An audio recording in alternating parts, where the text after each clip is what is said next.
Welcome everyone to Game 1 War Banner in Napier. Game 1 sees me taking on Brian in a grudge match. Brian is playing Warriors of the Dark Gods and is an opponent I always look forward to playing. So here's a quick look at my Sylvan Elf list. I have done a whole analysis on this list previously, so if you want to look into things a bit more deeply, I'd recommend you go and watch that video. So now we'll take a look at Brian's Warriors of the Dark God list, and it's quite a small looking list. If you look at it, I think he has less than 40 models all up. A sorcerer on a chariot, all the good things of a master wizard with shamanism, but also quite a tough character to fight one-on-one. Yeah, could pose a few issues. We'll see how we manage with him. 25 Wasteland Warriors, his main scoring threat and perhaps an issue as well.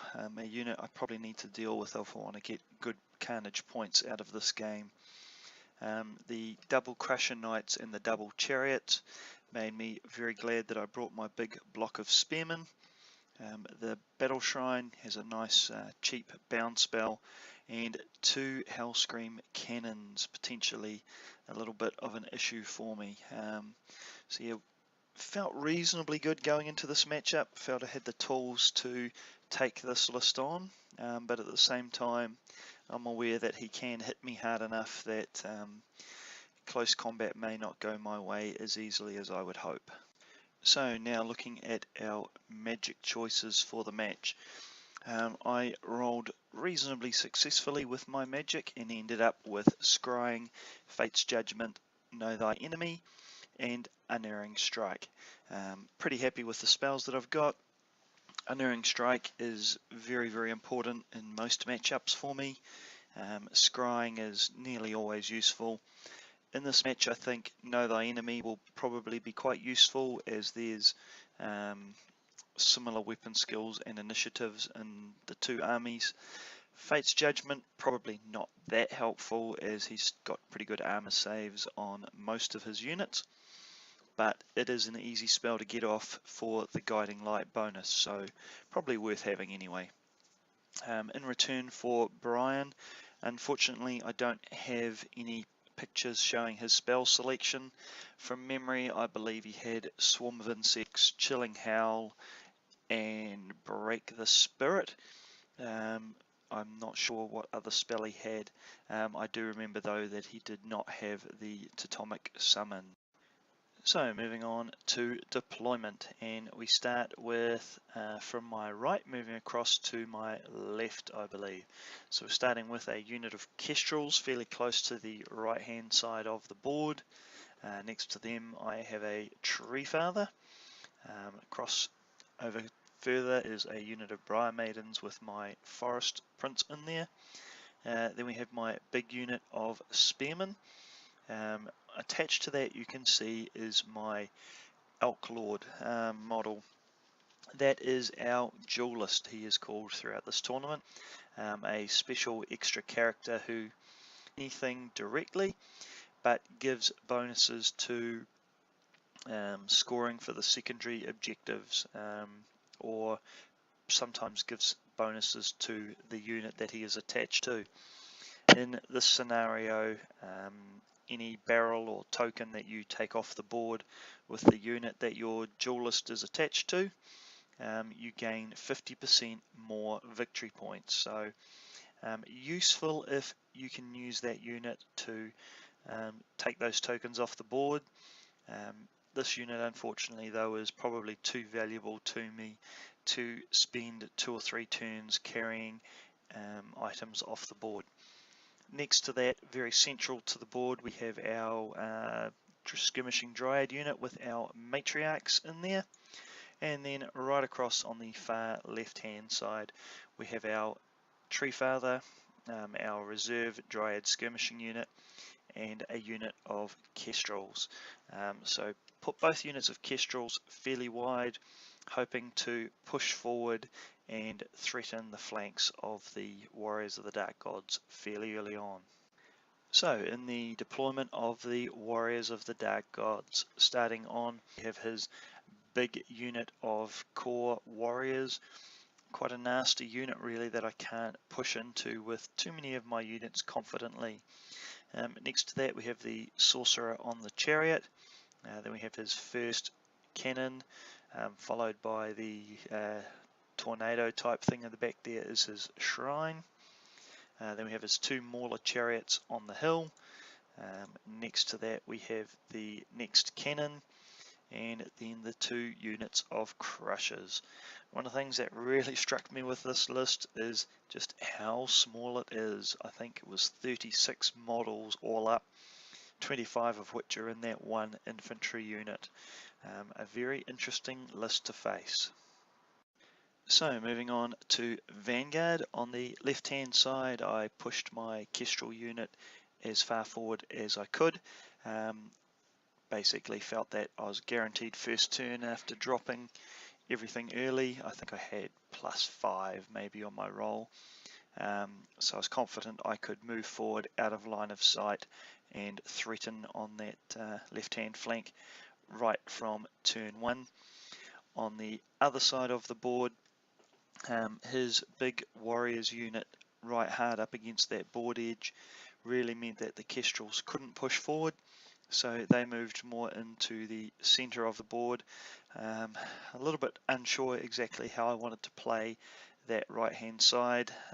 Felt I was perhaps a little bit out deployed in that I didn't really have the ability to put pressure on that flank at this stage. So going on to Sylvan Elves turn 1. So this turn I was really looking to try and set up a situation where I might be able to countercharge on turn 2. So firstly we moved the Kestrel unit as far forward as we could out of line of sight of the crushers there. We've moved our Dryad units far enough forward that they are pretty safe, but also in range for our magic missiles from the matriarchs. The Spearman unit has pushed further forward, almost sort of taunting the crushers to come at me. Pretty confident that we will hold for a turn, and then we have set up our Tree Father and our Prince with the Maidens on each side to be able to get in a flank charge. So hopefully we're baiting Brian a little bit there with those Spearman unit push as far forward as we can. And over on this right hand side you can see the Kestrel holding back a little bit, hoping the crushers will charge the spears, and again they're in a position to be able to do a flank charge but also threaten anything that is in that corner, stopping it from pushing forward too much unless they want to cop a Kestrel charge. And lastly the Tree Father there. He's kind of hanging out a little bit in the middle of nowhere. Positioned him to try and stop anything coming out from behind that hill there, but at the same time I don't want him to come too far forward, as I may need him to protect my flank from that big unit of wasteland warriors that he has hard on that right hand flank. So moving on to magic, and we roll up a 6/7 magic phase, unfortunately failing to channel. Yeah, these close magic phases are not ideal. Couldn't get any divination spells off, but we did manage to get off Oaken Throne. Hopefully that'll cause him to use some of his dice maybe in the next magic phase to dispel it, or gives me the opportunity to unleash some strength 5 magic missiles through the impassable there that I think earlier I was referring to as a hill. So I think a useful spell to have up at this stage, and if I do take any losses, well, I'll be able to start bringing some models back to life as well. So moving on to Warriors of the Dark Gods turn 1, and like I hoped, although I'm not sure it was entirely the best move, he double charges my Spearman unit with his 2 Crusher Cavalry units. He's got to come in through the forest and then take on Be interesting to see how this turns out. He's got an awful lot of attacks. I'm going to lose a lot of bodies, but we will still have our stubborn leadership 9, or steadfast leadership 9 I should say.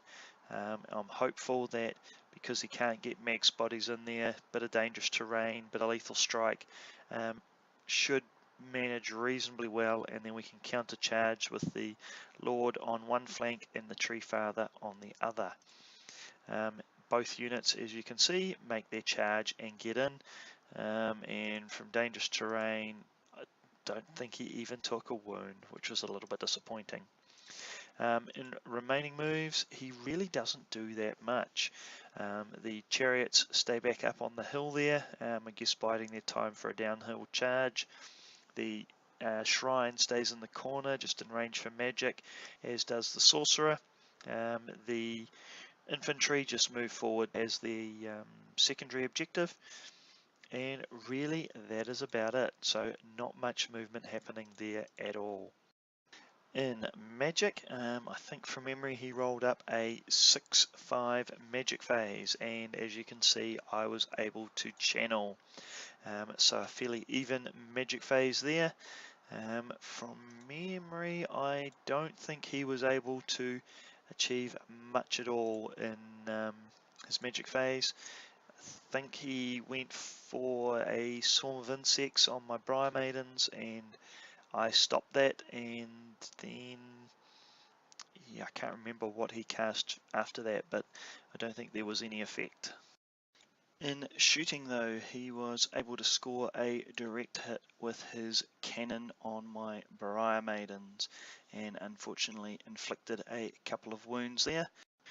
And in combat, his crushes take, looks like 5 wounds from my spearmen, which is not too bad, but in return you can see he kills, what are we looking at there, 2, 4, 6, 8, 10, 12, 14, 16, 17, 21 spearmen. That is crazy.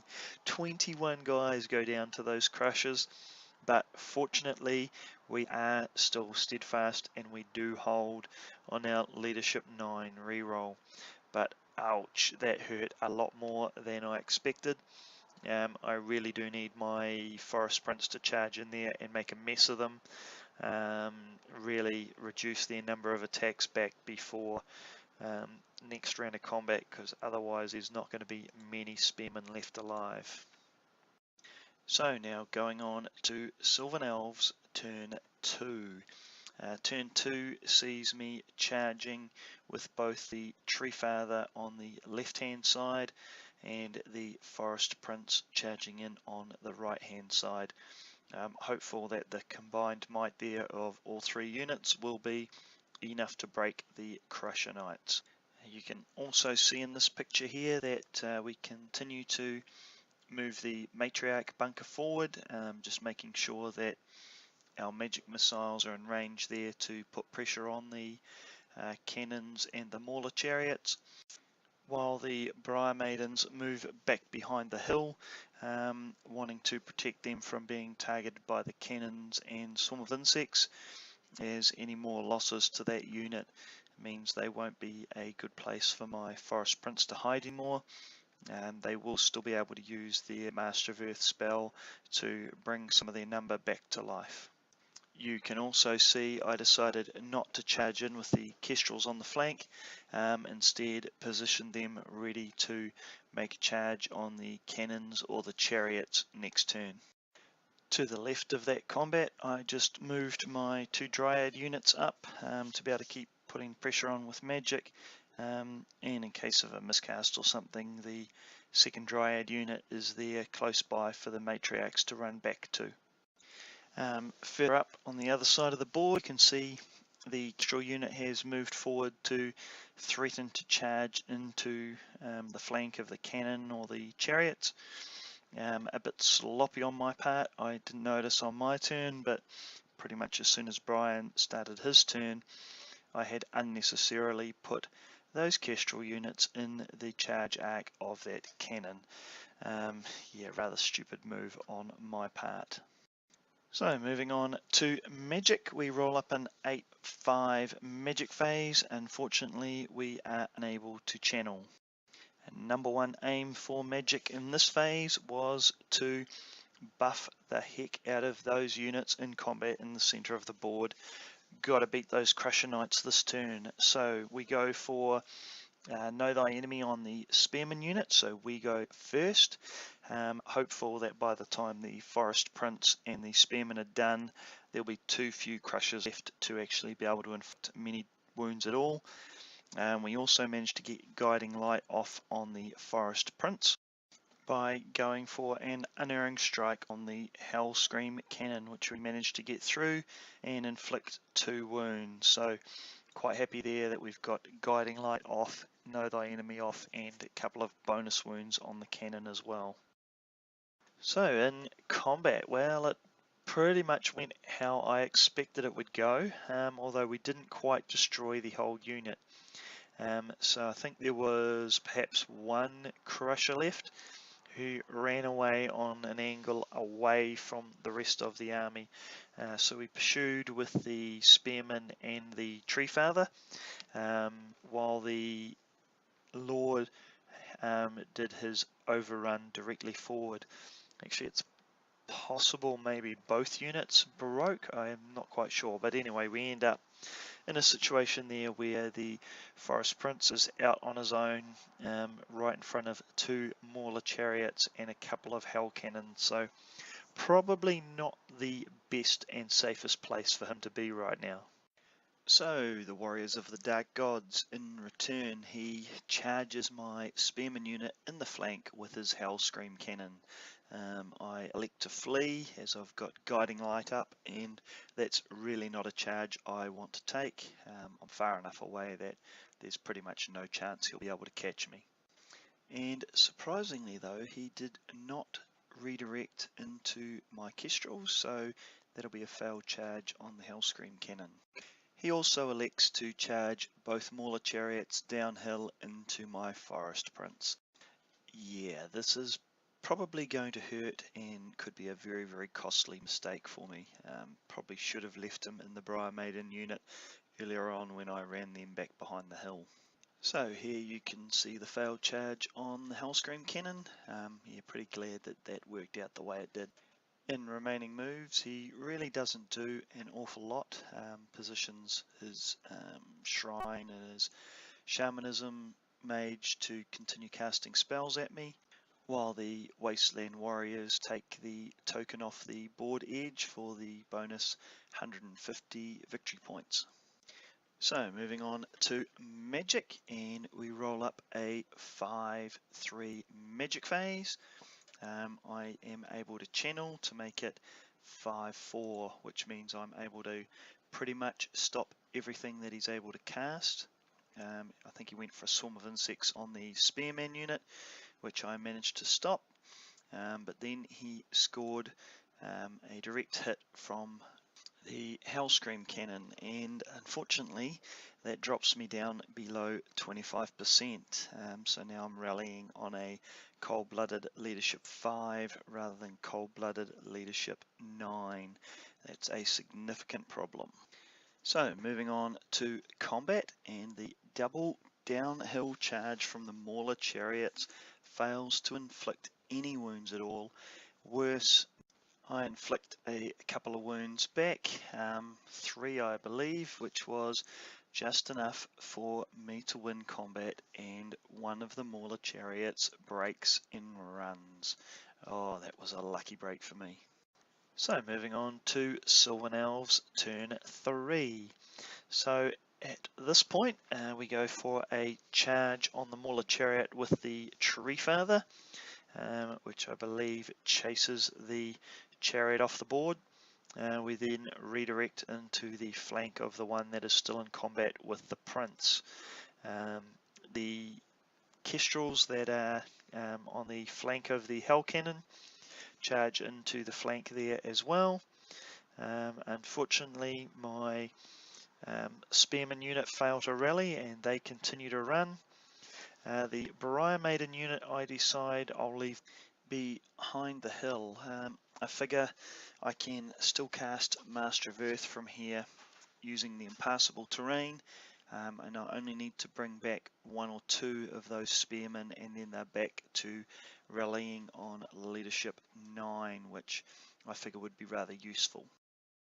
So here you can see I actually charged with the Kestrel unit as well into the flank of the Mauler chariot, which resulted in a failed charge for the Tree Father, with all my other charges getting in. In Magic, we roll a 7-5 Magic phase, so that's again not ideal, but we are able to start casting some of our divination spells to get that guiding light buff up. So firstly we get a Fate's Judgment off on the Hell Cannon and inflict a couple of wounds there, putting guiding light on the Spearman unit. And I think that is all we're pretty much able to do in Magic that turn. So moving on to combat, and the Forest Prince and the Kestrels make short work of that chariot. The chariot, I believe, did flee. The Kestrels pursuing it and catching it. The Forest Prince, actually no, it looks like we didn't. We destroyed it in one go, and we've reformed to face the cannon on the other side of the hill there, and the Prince can charge forward to help the Kestrels in combat with the other cannon if need be. Kestrels come mighty close to finishing that cannon off. It's taken 4 wounds now, but unfortunately it holds and doesn't break. And that then brings us on to the Warriors of the Dark Gods, turn 3. So Brian doesn't do much in the way of movement, just starts bringing that unit of infantry around the impassable. In Magic, he rolls up a 7-6 Magic phase. I am unable to channel. Again, he goes for Swarm of Insects, which I stop, and then he gets off a bound Break the Spirit on my Tree Father. In combat, we finish off the cannon, and we're now in a position really where we've got Brian pretty much cornered, and hopefully we can pick off a few remaining points to get our carnage score up before the end of the game. So that brings us on to Sylvan Elves turn 4. At this point I have a bit of a dilemma.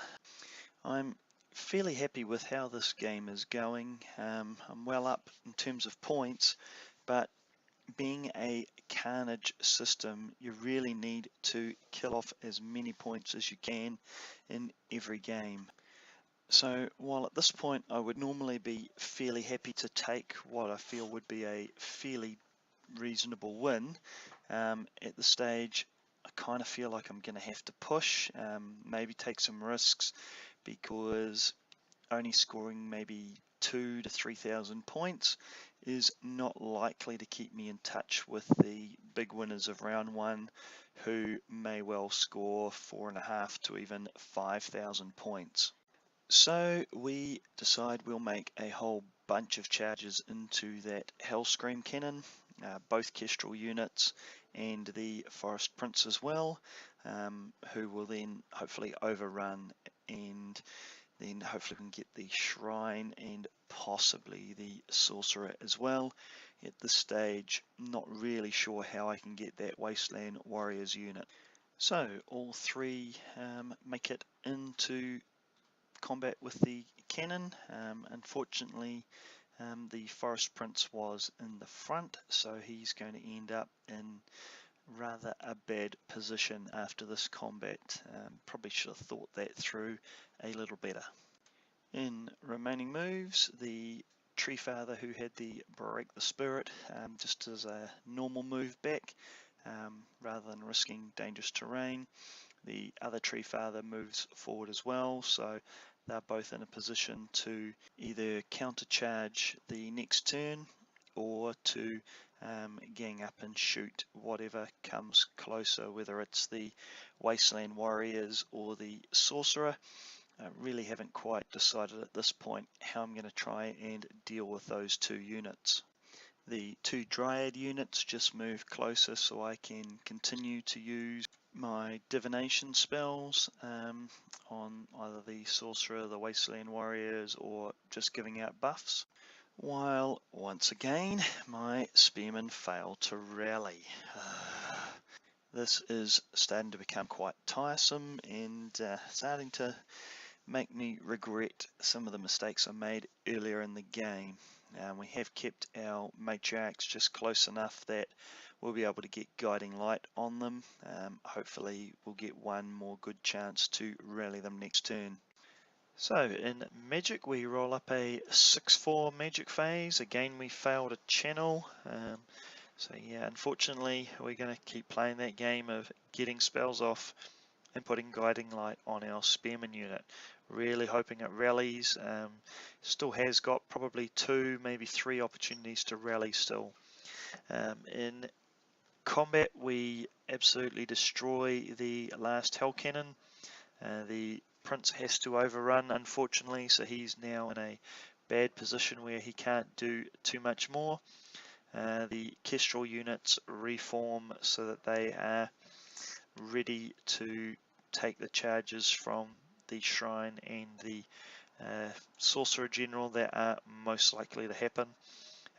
The Kestrel unit there have positioned themselves basically to be able to do a flee, as I figure they are not going to enjoy taking a charge from that Chariot Lord. So moving on to the Warriors of the Dark Gods, turn 4. So Brian charges the Kestrels that were offering the flank first.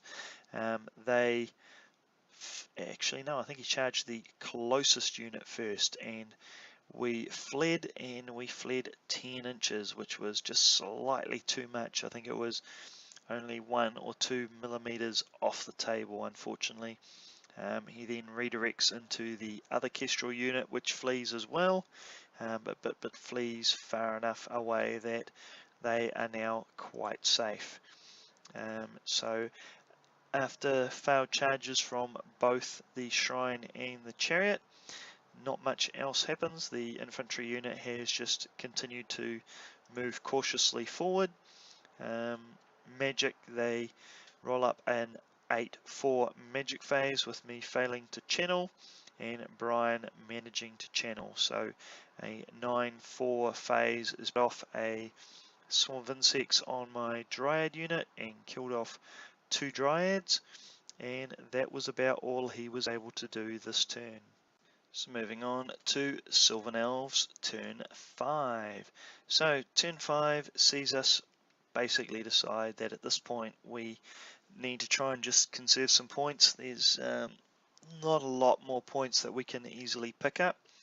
So the Kestrels rally, the Tree Fathers and the Matriarchs and Dryads just move back, so they're well out of range. Around ready to take on the Shrine. Finally, the Forest Guard rally. I made a little bit of a mistake here, and my Master of Earth spell I used to bring a Briar Maiden back to life, whereas I could have brought a Spearman back to life, and I think I would have been close then at that point. I would have had more than a quarter of my unit left, and therefore he would no longer get half points. Didn't think of it until afterwards, as now that they had rallied, yeah, it doesn't affect my battle score, but I could have left Brian with a much lower score if I'd gone with that.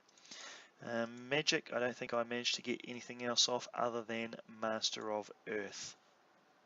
So, Warriors of the Dark Gods, turn 5. He chaffs up my Lord with his Shrine firstly.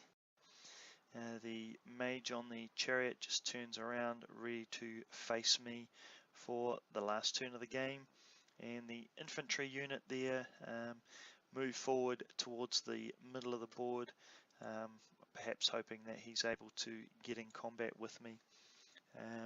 In Magic, he rolls up a 7/4 Magic phase with both of us channeling. He gets off, can't remember what that spell is that he gets off on his infantry unit, but I'm not terribly worried about that. I think he might have been the +1 strength or toughness spell, I think that may have been. But I wasn't intending to charge him, so I was happy to let that go through, as that was really the only spell he was going to get off. So Sylvan Elves turn 6. So my Forest Prince charges into the flank of the shrine. Don't really have much choice here, but a little bit worried about his general charging into my flank on my overrun. In remaining moves, the rest of my army pretty much runs away, just conserving points, other than my 2 matriarchs that move up within spell range. Try and buff up my Forest Prince if I can, but they are also safely out of arc of the Wasteland Warriors and the General on the Chariot. Unfortunately, in Magic we are unable to get anything off, so we go straight into combat, where my Forest Prince promptly makes a mess of the shrine. Of course, he's forced to overrun, and overruns right up to the impassable, and it presents a lovely flank charge to the General on the Chariot. So of course, turn 6, Warriors of the Dark Gods, the Chariot charges the Lord. Not much else really to expect. The Wasteland Warriors just move forward, but not really much left they can do, being turn 6. In Magic, Brian rolls up an 8-5 Magic phase, although I channel to make it 8-6.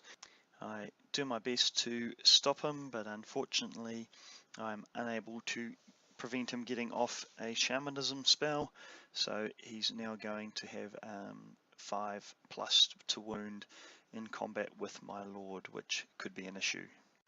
So in combat, the Lord fails to hurt me with his impact hits, and we both slap each other with our gloves basically and inflict no wounds on each other. I lose combat but pass my break test, and that is the end of the game. So in the end, not a bad victory for the Sylvan Elves. We managed to inflict 2,732 points of casualties, which of course in a carnage system is my battle score. In return, Brian inflicted 670 points in casualties. He also managed to take 1 token off the board for a bonus 150 points, giving him a total of 820. So while under a normal scoring system this would be a 15-5 win, and I'd be fairly happy against a player of Brian's ability. In a carnage system, 2,700 points really isn't enough if you want to stay in touch with the leaders. And unfortunately, when round 1 wrapped up, a very joyful Team New Zealand co-captain came over to let me know he got approximately 5,000 points from his first game. So he's almost 2,500 points ahead of me, and we're going to have a lot of catching up to do in our other game. But thoroughly enjoyed my game against Brian. I was rapt he accepted our grudge match. Long way to travel down to Napier to end up playing one of my kids or one of my regular opponents from up in Auckland. So I was very pleased to play a game against Brian round 1. He really is one of the nice guys on the tournament scene in New Zealand. Always an absolute pleasure to play. Good sport, always puts up a hard fight. Things to take out of this game, I think, yeah, maybe only bringing 1 scoring unit is going to hurt me a little bit throughout the tournament. You have no bonus points in this game. The other thing is, I think I wasn't really aggressive enough. Maybe I should have pushed at those Wasteland Warriors with my Tree Father and Kestrel unit that started off on that right hand side. Yeah, possibly could have picked up a few more points there, but overall Brian's a good player, and yeah, to get a win against him, relatively happy. Hopefully we'll pick up big points in our next game and be able to close the gap on the top 2 players ahead of me. So, as always, thanks for listening. Hope you've enjoyed this battle report. Apologies for the delay in getting this battle report out to you. If you haven't noticed, audio quality is a little bit poor. Been having some sound issues that hopefully we have remedied, and we'll now be able to get more of these reports out to you over the near future. So again, thanks for listening. Like if you haven't already, subscribe if you haven't already. Feel free to give me feedback and comments. Always enjoy hearing the thoughts of the viewers and learning from your feedback and constructive criticism. So we'll see you on the next one.